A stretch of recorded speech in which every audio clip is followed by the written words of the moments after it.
မင်္ဂလာပါ collective reading လေး weekend အတွက်ဖတ်ပေးပါမယ်အခု reading လေးကနိုမာ1ရက်နေ့နဲ့2ရက်နေ့အတွက်အကြောင်းဝင်ပါတယ် page through roll လေးကိုရတယ် Queens of Wands နဲ့ The Magician ဒါက Valerian Acceptance ဆိုတဲ့ကတ်လေးကိုရတယ်ပေါ့နော်အဲ့တော့တော်များများမှာလေ well power တွေပေါ့နော်စိတ်ဆွမ်းအင်တွေမြင့်တက်နေတာမျိုးတွေယုံကြည်ချက်တွေအပြည့်နဲ့ကိုယ်မှာလုံနိုင်စွမ်းဖန်တီးနိုင်စွမ်းတွေပေါ့နော်ဒီ Queens of Wands လေးရဆိုလို့ရှိရင်လည်းလုံနိုင်စွမ်းဖန်တီးနိုင်စွမ်းနဲ့ရဲရဲဝံ့ဝံ့ငါမှလုံနိုင်တဲ့ energy ငါအရာရာကိုရင်ဆိုင်ကြော်ဖြတ်နိုင်တဲ့ဖန်တီးနိုင်တဲ့ဆိုတဲ့ energy မျိုးတွေရှိနေတာကိုတွေ့ရတယ် you have everything you need ဆိုတဲ့ message လေးကိုရတယ်ပေါ့နော်ကိုယ်စီမှာရှိနေတဲ့အတွေးတွေကိုတကယ်ကိုလက်တွေ့အကောင့်ထဲပေါ်ဖို့ action တွေယူဖို့ပဲကိုယ့်ဘက်ကလိုတာပါအဲ့တော့ကိုတွေးနေတဲ့ဟာကိုလှုပ်ချင်တဲ့အရာကိုတေးသေးချာချာတော့ရဲရဲဝံ့ဝံ့လုပ်ဖို့တော့လိုရဲပေါ့နော်ဒီ Petro Roll လေးကနေပြီးတော့ပြောပြချင်တာဆိုလို့ရှိရင်မမြင်နိုင်တဲ့ကံကြမ္မာအခွင့်အလမ်းကောင်းတွေရလဲကိုယ့်စီကိုရောက်လာဖို့ရှိနေတယ်ကိုယ့်ဘက်ကလက်ခံတတ်ဖို့လိုရဲပေါ့နော် trust the process trust the unknown လို့မှာချင်တယ်ဒီမှာဆိုရင်လည်း acceptance ပေါ့နော်အဲ့တော့ကိုယ့်စီကို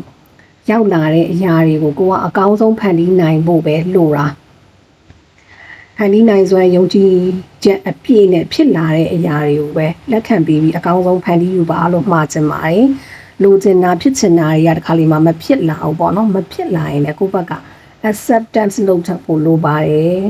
ဘာဖြစ်လို့လဲဆိုတော့ကိုယ်နဲ့ထိုက်တန်ပြီးကိုယ့်အတွက်ကောင်းတဲ့အရာတွေကိုရောက်လာတာမို့လို့လက်ခံပေးပါလို့အဓိကမှာချင်တယ်ပေါ့နော်ဒီမှာဆိုရင်လည်း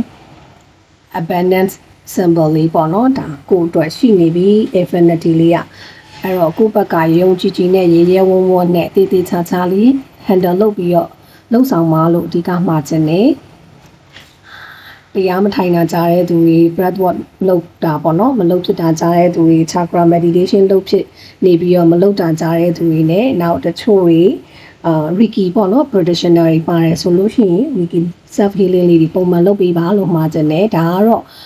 မသက်ဆိုင်လို့ရှိရင်ပြဿနာမရှိဘူးပေါ့နော်လုံးတဲ့သူတွေအတွက်မှာချင်တဲ့ message လေးပါအဲ့တော့အဲ့ဒါလေး practice လေးပြန်လုပ်ပေးပါလို့လည်းမှာချင်ပါတယ်ဒီမှာဆိုရင်ဒါ Aries Leo Sagittarius Gemini Virgo လေးတွေပေါ့နော်ဆိုဒါရဲ့သမားလေးတွေပိုင်းထူးခြားပါလိမ့်မယ်ဒါကတော့